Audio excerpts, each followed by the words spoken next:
Hello to all Inderes TV listeners and viewers. Stockmann reported their Q2 this morning, and we have today for interview CEO Susanne Ehnbåge, who was nominated as the group CEO in the spring.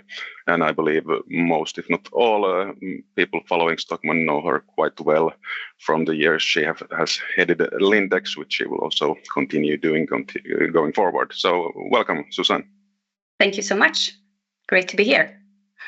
Yep, let's jump into the questions. So first of all, how did Q2 look overall from your and the company's perspective? I think that we did pretty well, considering the market development with increased interest rates, also that we have a continued high inflation, and that has, of course, impacted the consumers' weakened purchasing power. We can also see that, especially for our business, also for the group, the currency impact, that is both the really strong US dollar impacting the purchasing prices, but also the weak Swedish krona and the NOK had a very negative and big impact on our result. So despite this, the Lindex revenue improved in local currencies by 2%, and the division succeeded to increase in all main markets and channels. But unfortunately, looking then into the Stockmann division's second quarter, the revenue decreased. But that has a lot to do with the timing of the Crazy Days, which generated more sales during the first quarter compared to if you look into the previous year. And also that we have reduced the store area in the ITIS. So that also impacted the Stockmann division for the second quarter. But regardless of the headwind, the group improved the gross margin, which is really strong, I would say, and had a fairly good adjusted operating result. Yeah, you mentioned the good gross margin, and I think it was especially strong or on a very strong level in Lindex, which improved from last year, which was already quite a good level in my view, at least. So can you talk a bit more about what drove the Lindex gross margin so high, and is this a level which you could sustain going forward? Yes, regarding that, as I also stated, I mean, we have had a lot and a big impact of the US dollar, but despite that and also increased prices and raw material, we have been working really hard internally with both like the mix of what you are then using in the production, but also we had really good dialogue and discussions with our suppliers. And that has, together with really cautious price increases, deliver the strong gross margins. But as you can understand, there is a lot of external factors that can input the gross margin, but we're doing everything we can to have it at a high level. Yeah, sure. Then looking at your guidance and outlook, you changed that a bit already earlier this week. Can you talk about the drivers to change those? You lowered the revenue a bit and increased the earnings guidance. Yes, I would say we do not see any changes in the current market outlook as such, like what's happening around us.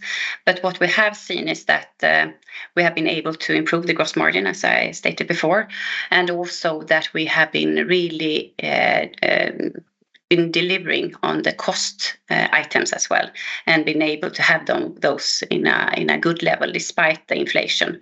So even if you exclude the currency impact, we are almost on par with the previous year, which is good. And looking at the revenue, it has all to do with the currency impact of the Swedish krona and the Norwegian krona. Yeah, that's clear.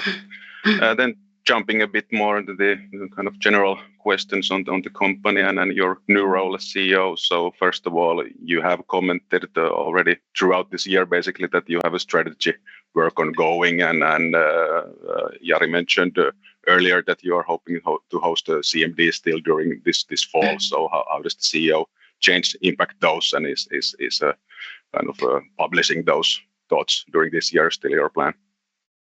The ambition is still there, but of course, since I'm new to the role and I tend to want to dig deep, so I have spent quite a lot of time with the Stockmann division and working with that team, and we are focusing a lot on the strategy when it comes to the Stockmann division's part. But the ambition is still there to be able to have the CMD this year. Yeah, good.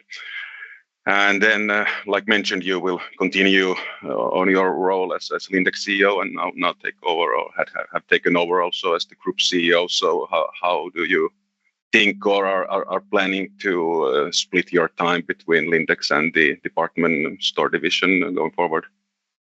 Well, I think the best for the company is that I allocate my time based on the needs of the business and depending on the topics that gives best value for the company.